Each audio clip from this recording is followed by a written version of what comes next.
Hola, ¿qué tal? Hoy vamos a ver ondas, segmentos, intervalos y complejos, así como una interpretación muy básica de las derivaciones, de cómo las vamos a leer, cómo las vamos a interpretar y la relación que tiene cada una de estas con los vectores de la corriente eléctrica.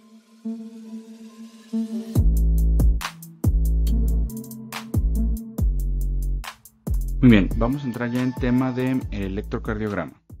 Tenemos nosotros nuestro gráfico en el cual vamos a observar deflexiones tanto positivas como negativas. Y esas deflexiones no es más que una observación que están haciendo los electrodos, o que hace el electrocardiógrafo por medio de los electrodos, y que van como siguen.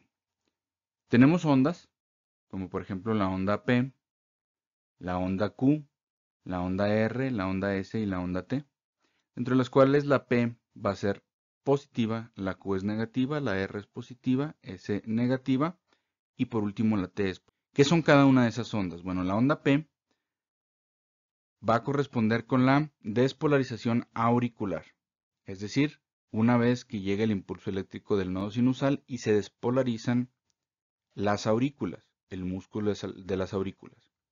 Ese impulso eléctrico nos va a generar una deflexión positiva.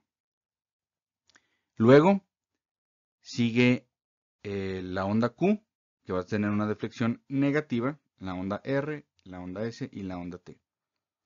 Es importante tomar en cuenta que para que este trazo electrocardiográfico sea válido, tenemos que tomar en cuenta algunas derivaciones, no van a ser todas.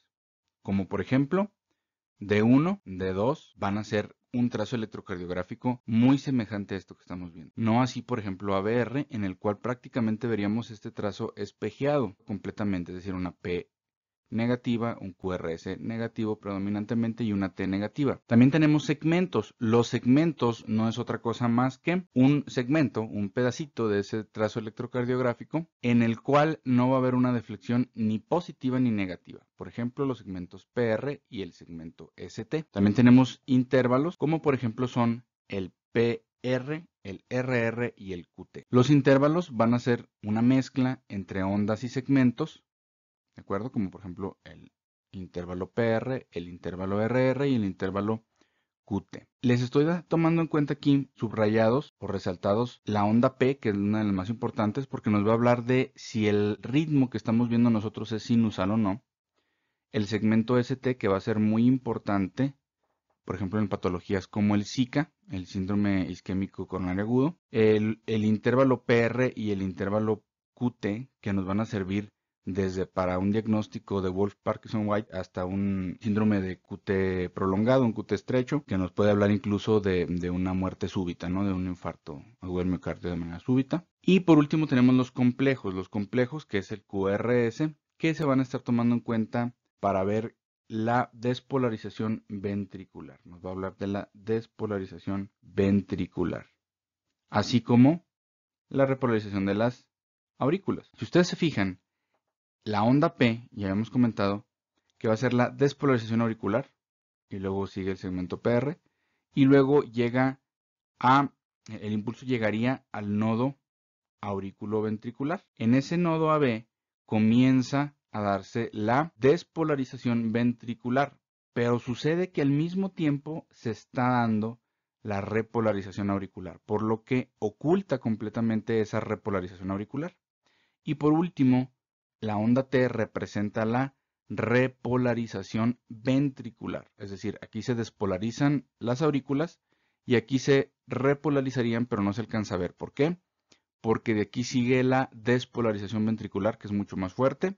Y por último, medimos la repolarización ventricular. También es importante conocer que desde el momento que se despolarizan las aurículas hasta que se terminan de despolarizar los ventrículos, se le conoce como sístole. Es la contracción tanto de las aurículas como de los ventrículos. No es nada más que el ventrículo tenga sístole, también las aurículas tienen sístole, se llama sístole auricular, y se dan casi al mismo tiempo. Lo único que hace que haya un ligero desfase es precisamente ese cambio de conducción del nodo sinusal al nodo auriculoventricular. Y la diástole va a ser entonces a partir de que se comienzan a repolarizar las aurículas y terminan de repolarizarse los ventrículos. Eso se le conoce como diástole, la relajación muscular. Y por último tenemos el punto J, que también es muy importante, por ejemplo en el Zika, en el síndrome isquémico coronario agudo, porque es el que nos va a decir nosotros el dato electrocardiográfico de si es un Zika con elevación del ST o un Zika sin elevación del ST, o incluso con depresión del ST. Porque ese punto J es el punto de inflexión, este no es una deflexión, va a ser una inflexión de cuando regresa la onda S a la isoeléctrica. Entonces, este punto puede estar isoeléctrico o puede estar elevado en voltaje, puede regresar con un voltaje más elevado o con un voltaje más disminuido. Entonces, hablaremos nosotros de un Zika con elevación del segmento ST o uno con disminución del segmento ST. Y nosotros vamos a empezar a discernir si es una persona que tiene daño, que lo está sufriendo recientemente, que ya tiene varias horas con el daño y algunos otros datos importantes. Entonces, datos importantes del electrocardiograma hasta ahorita, en esto que llevamos, la onda P, el segmento ST, el intervalo PR, el intervalo QT. Esto va a ser algo que vamos a valorar en el electrocardiograma junto con el ritmo, la frecuencia cardíaca y el eje cardíaco. Son muy importantes, de manera que en el reporte electrocardiográfico nosotros vamos a decir si es un ritmo sinusal, a qué frecuencia cardíaca está, si la onda P está presente, si se tiene que tomar en cuenta para que sea un ritmo sinusal, cómo está el segmento ST, si tiene alteraciones, cómo está el PR y cómo está el QT, entre otras cosas. Pero en un electrocardiograma normal, en un reporte que ustedes van a dar de un electrocardiograma, estos son puntos indispensables que ustedes no les pueden faltar. El electrocardiograma, nosotros, como les estaba mencionando, lo vamos a relacionar con lo siguiente. Fíjense cómo cuando inicia esta lucecita, que es como la conducción eléctrica, a partir del nodo sinusal, que vienen por la de Bachmann, por la de Weckenbach y por la de Torel, vienen y despolarizan primero las aurículas, pero vean cómo cuando va la conducción no se ve nada acá. Miren, nada, y luego empieza, cuando ya se despolarizó el músculo, comienza la contracción auricular, se ve el registro electrocardiógrafo en la onda P, y luego de ahí sigue la despolarización de los ventrículos, y por último, la repolarización ventricular en la onda T. ¿Por qué no vemos la repolarización auricular? Porque queda inmersa en la onda R del complejo QRS. ¿De acuerdo? Entonces vean ustedes cómo van el ciclo cardíaco con el trazo electrocardiográfico. Muy bien, nada más para recordar, nosotros vamos a estar midiendo con el electrocardiógrafo o en el electrocardiograma, dependiendo de dónde están nuestros electrodos, vamos a medir distintas derivaciones. Tomando en cuenta que del electrodo del brazo derecho al brazo izquierdo podemos nosotros ver cómo corre la corriente eléctrica de aquí hacia acá en un vector, podemos ver cómo corre de aquí hacia acá y cómo corre de aquí hacia acá. Esa suma de vectores va a tener esta dirección. Vamos a amplificarla para poderla ver bien. Esto es lo que van a ver los electrodos. ¿Sí? Que la corriente viene de aquí hacia acá, que la corriente viene de arriba hacia abajo. Entonces, si nosotros lo queremos traducir en un electrocardiograma, es un electrocardiograma real, lo vamos a ver así. Aquí está nuestro triángulo de Einthoven, en el cual podemos ver pues todas las derivaciones ABR, ABL y ABF, que son las unipolares o las monopolares. Tenemos de 1, de 2 y de 3, que son las virtuales, por así decirlo, que son las bipolares, que nos están tomando la diferencia entre ambos electrodos. Y tenemos también pues las horizontales, del plano horizontal, de las cuales no vamos a hablar mucho en este segmento, porque es más importante verlo más adelante, cuando vayamos a ver otros datos electrocardiográficos. Pero podemos hablar de cómo lo podemos interpretar. Entonces, en esta imagen podemos ver nosotros de 1, de 2 y de 3. Y si se fijan, hay algo muy importante que notar. Vean cómo de D1, D2 y D3, la que se ve mejor es D2. ¿Por qué se ve mejor D2? Porque discurre casi en la dirección en la que va el vector o la corriente eléctrica. Esa es el recorrido que lleva, ¿sí? Más o menos entre 30 y 60 grados en algo que se llama el sistema exaxial de Bailey, que vamos a ver un poco más adelante, en otro video. Entonces, en ese recorrido, para que ahorita todavía no se confundan, en el recorrido que sigue el impulso eléctrico, casi está en la misma angulación que D2, por eso es que la vemos más grandota ahí. Y luego, si nosotros tomamos en cuenta a ABR, que es este de aquí, ¿qué es lo que ve ABR? Pues ABR ve que esa corriente eléctrica se aleja de ese electrodo. Estamos viendo que se aleja de ABR. Entonces, cuando se aleja de ABR, este lo va a ver como unas deflexiones negativas, de manera que todo lo va a ver negativo. ABL, que está acá, lo va a ver positivo, a medias, ¿sí? Y ABF lo va a ver también positivo porque se está acercando a ABF. De ahí que algo que tenemos que medir nosotros en el electrocardiograma normal es que ABR sea negativo. Esto se considera normal. Si ABR está positivo, hay una de dos. O nos equivocamos al momento de colocar los electrodos, es decir, que pusimos ABL en ABR, o que nuestro corazón tiene una desviación muy grande. Y lo vamos a ver cuando veamos el eje eléctrico. Tenemos que medir el ritmo, obviamente también. Lo vamos a ver en otro video.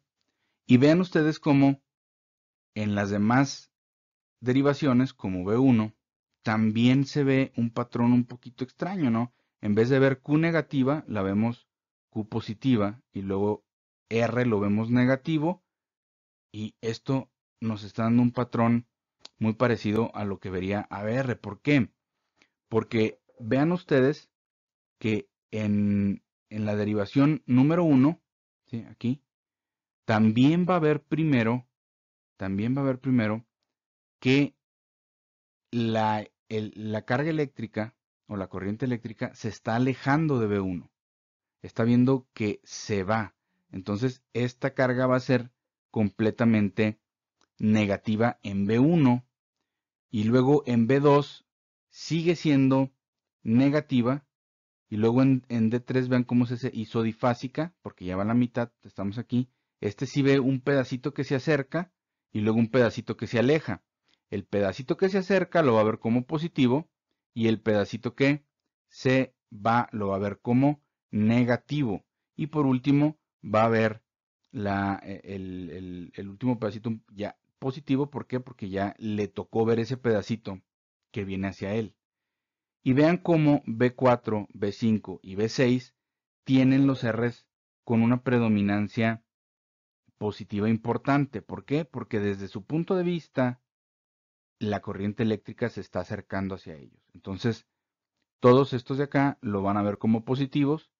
B3 lo va a ver isoeléctrico. Va a haber una parte que se aproxima, una parte que se aleja. Y B2 y B1 lo van a ver predominantemente negativo, porque aunque es un plano horizontal y si bien sí hay algo de esa corriente eléctrica que ven que se acerca hacia ellos, la mayor parte de la corriente eléctrica van a ver que se está alejando de ellos, por lo que van a ver una predominancia negativa.